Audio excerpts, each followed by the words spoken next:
Bienvenidos a este video de Mathematus. En esta ocasión veremos introducción al muestreo. Muestra: cuando se desea realizar un censo sobre algún aspecto de una población, lo ideal sería poder censar a todos los miembros de dicha población, pero no siempre es posible hacerlo, por lo que tenemos que tomar una parte de dicha población a la que llamamos muestra. Para que el estudio sea confiable, la muestra debe ser aleatoria y representativa.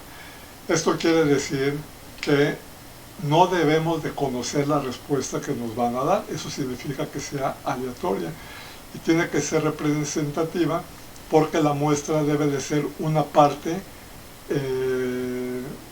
de la población a la que vamos a estudiar. Por ejemplo, si nuestra población tiene el 57% de mujeres y el 43% de hombres, nuestra muestra debe de tener esos mismos porcentajes, y también debe ser con las mismas proporciones del tamaño de la población en cada uno de los estados, para que nuestra muestra también tenga los mismos porcentajes. Además de que, dependiendo del grado de confiabilidad, se necesita un tamaño determinado de la muestra. Hay fórmulas que nos permiten encontrar el número que debe tener la muestra para que nuestro estudio sea confiable y sea con determinada exactitud. Tipos de muestreo. El muestreo probabilístico se basa en el criterio de equiprobabilidad, asegurando que las muestras obtenidas sean representativas, siendo estos los más recomendables.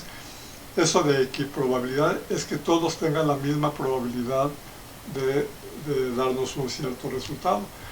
El muestreo aleatorio simple consiste en asignarle, por ejemplo, un número a cada uno de los participantes de nuestra población, y por medio de una tómbola asignar cierto número de esos miembros.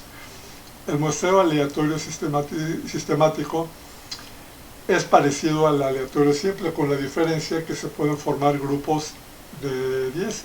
A cada persona que vaya entrando le damos un número del 1 al 10, y al final decimos todos los números 9, por decir algo, son los que van a participar. El muestreo aleatorio estratificado, esto es cuando por ciertas circunstancias podemos escoger alguna población con ciertas características o un estrato determinado. Por ejemplo, podemos escoger a todos los abogados, a todos los maestros, etc. Y el muestreo aleatorio por conglomerados, aquí es cuando por ciertas facilidades o ciertos intereses utilizamos lo que se llama un conglomerado, que puede ser una universidad, puede ser una zona hospitalaria, etc. Pero tienen que ser aleatorios. Nuevamente aquí el criterio de aleatoriedad tiene que predominar. O sea que a la persona que se le va a encuestar no debemos de saber cuál sería su resultado que nos tendría que dar. El no probabilístico no es equiprobable. Se escoge un criterio de selección de la muestra procurando que ésta sea representativa. Tenemos el muestreo por cuotas.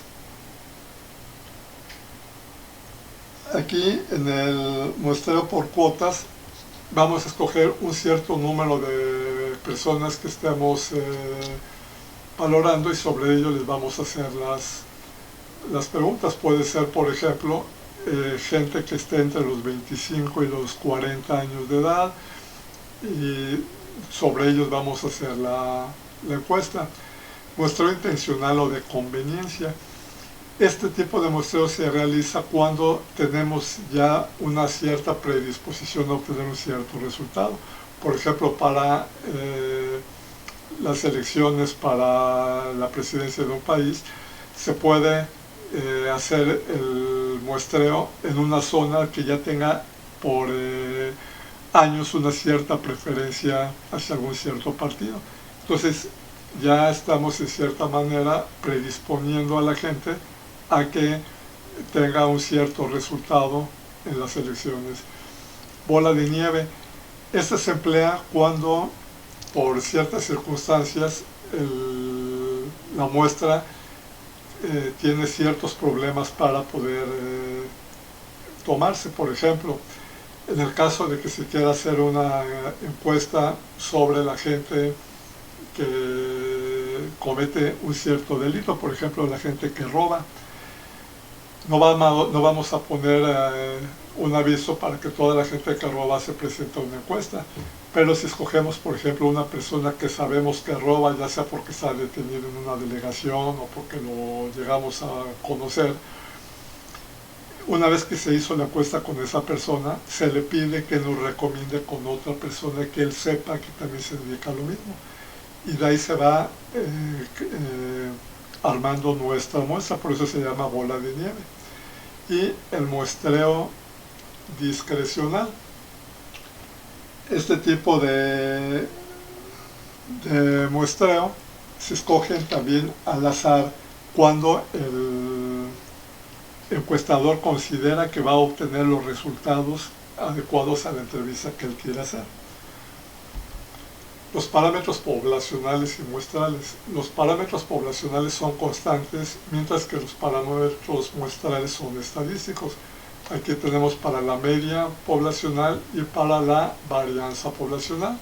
Aquí está la media muestral y la varianza muestral.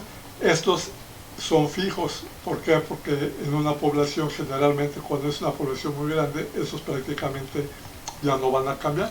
Pero nuestras muestras sí pueden estar cambiando dependiendo la zona o las características de la muestra que tuvimos. Mientras más grande sea nuestra muestra, más se van a acercar los parámetros muestrales a los parámetros poblacionales. Inferencia estadística. Aquí tenemos el proceso de la inferencia estadística. Tomamos una muestra y sacamos los datos muestrales. Los datos muestrales son la media, la mediana, la moda, desviación estándar, varianza, etc.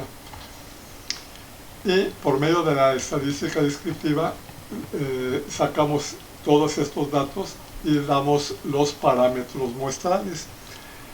La estadística descriptiva la combinamos con la teoría de la probabilidad y nos da la estadística diferencial. Estos parámetros muestrales, por medio de la estadística diferencial, los asemejamos a parámetros poblacionales. En una prueba estadística siempre buscamos que los parámetros muestrales los vamos a igualar o a comparar con los parámetros poblacionales.